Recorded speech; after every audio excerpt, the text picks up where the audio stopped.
The weather is actually miserable, but we're still inside, we're all having fun still. We're actually doing many activities.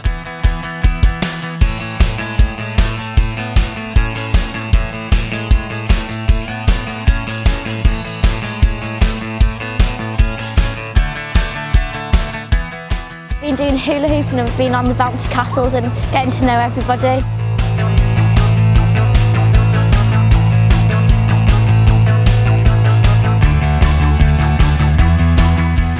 It's been raining for the past 2 days, but it doesn't really matter because we're still really happy.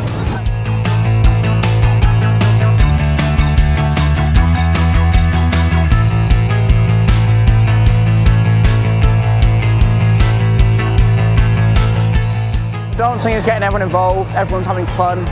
It's cold outside, so it's energetic, people are having fun, jumping up and down, getting warm.